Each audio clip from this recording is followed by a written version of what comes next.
Hey, good morning, good afternoon, good evening, or whatever time it is that you're listening right now to my podcast.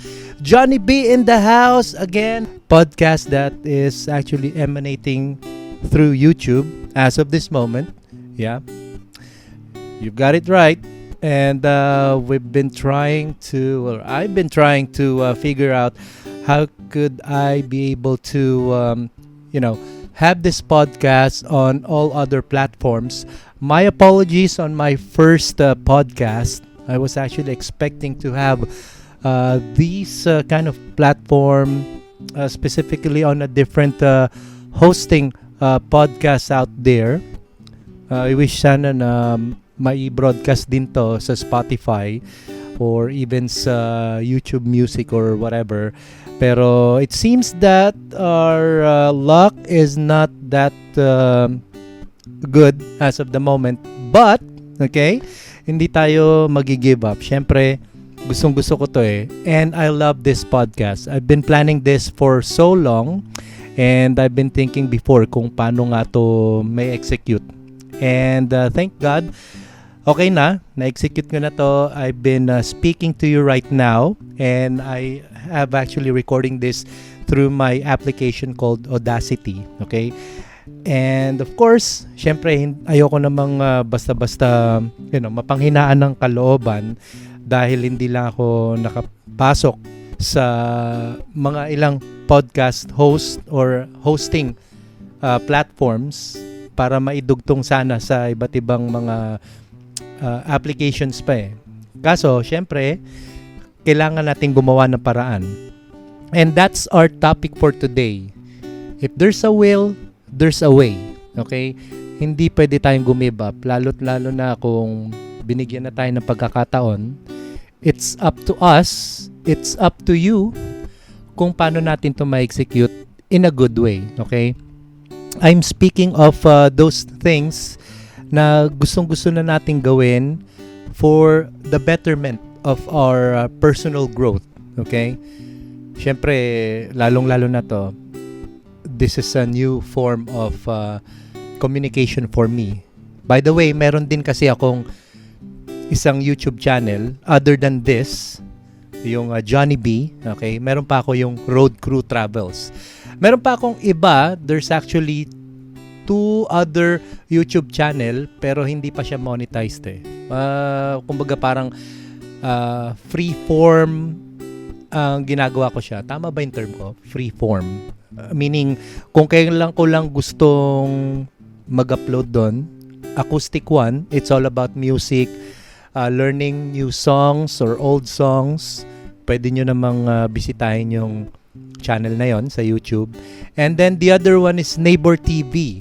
I discussed there some of basic YouTube stuff. And we also upload mga food reviews. Okay? If you're interested in those things, you can also visit my 3rd channel. And this would actually my 4th. Okay? So, parang ginawa ko lang na podcast ang platform netong pang-4. Johnny B, again, madali lang mang i-search yan sa YouTube. And lalagay ko na lang din yung description ng pinaka-handle name netong channel na to para madali nyo rin naman agad mapanood. Okay? And yun nga, going back, ang topic natin ngayon, if there's a will, there's a way. Okay? So, talagang sobrang excited akong magkaroon ng podcast. Nag-research ako sa mga iba't ibang channel kung ano ba yung mga best podcast host, tama ba yun, na pwedeng gamitin para makakonect tayo sa iba't ibang platform. Kasi halimbawa, gusto mong mag-setup ng mga ganitong klase ng format, hindi naman pwede yung didirekta ka kagad kay Spotify or kay YouTube.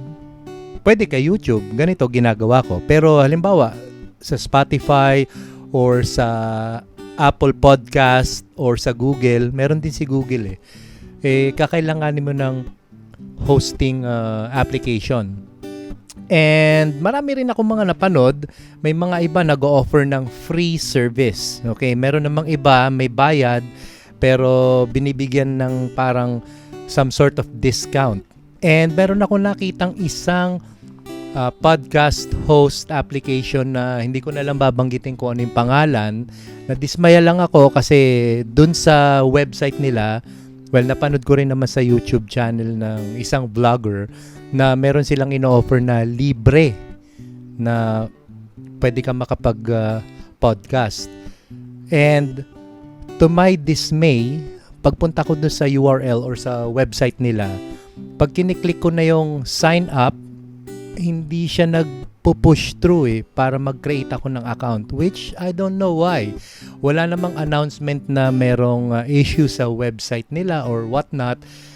Pero yon, I don't know kung dahil hindi pa siya applicable sa bansa natin or baka sa ibang panig lang ng mundo applicable ng mga ganong klase ng web hosting or podcast hosting. Kasi ni-research ko correct me if I'm wrong, pero very minimal lang ang mga nagpa-podcast pa. When I say podcast, yung talagang in audio form, not yung mga regular na nakikita natin sa YouTube na nagpa-podcast pero nakikita mo yung video, you know, your appearance nung mga artist or kung sino mang influencer dyan. Kasi parang hindi pa ganun how do you call this? Parang hindi pa masyado na-embrace ng halos karamihan ng mga Pilipino who are trying to get into social media, itong podcast. Kasi nag-research din ako sa YouTube yung mga podcast in the Philippines. May mangilan-ngilan akong nakikita na mga influencers na nagpa-podcast na rin.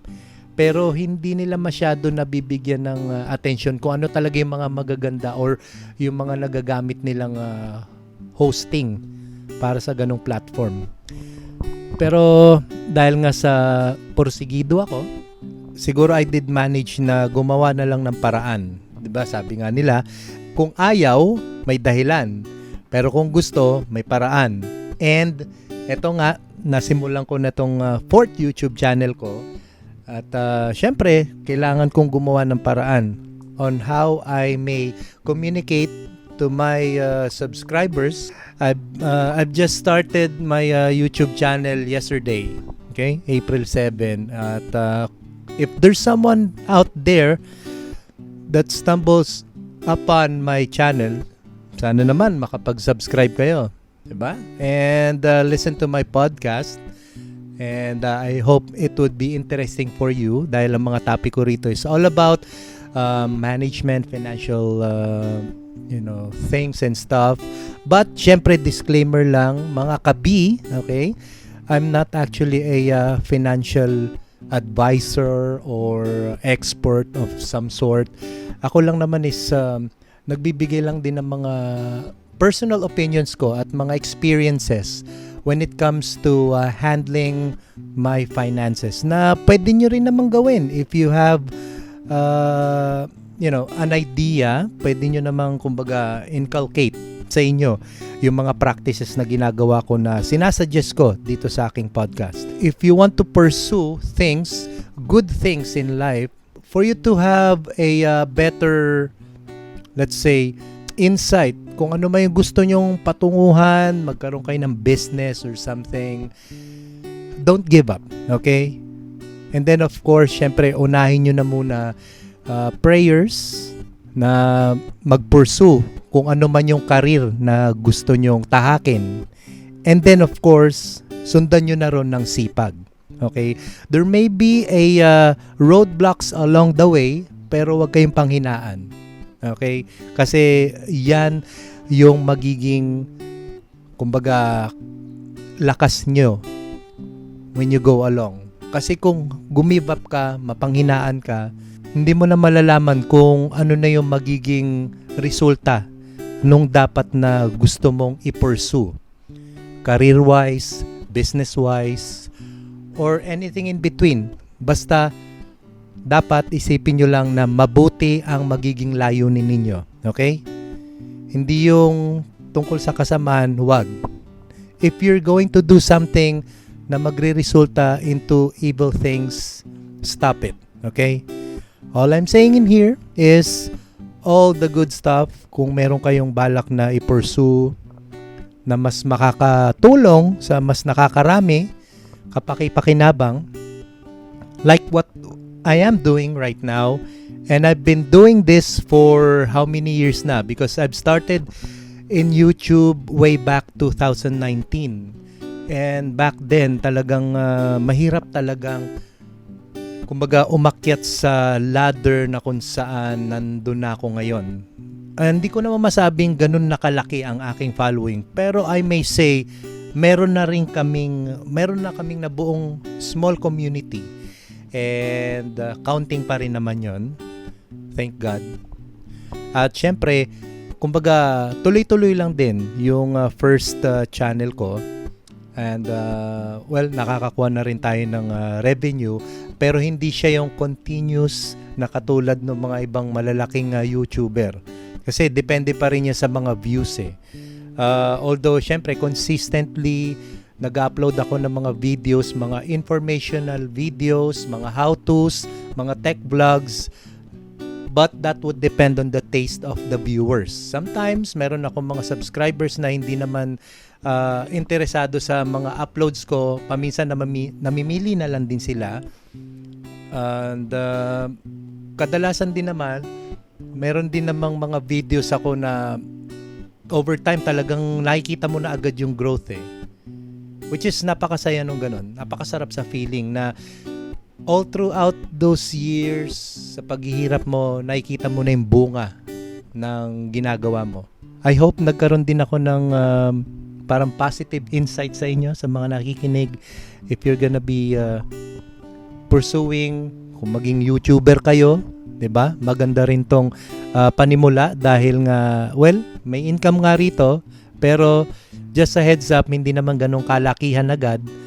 Hindi katulad ng mga talagang naging pioneer, yung mga back in 2010, 2011, and so on.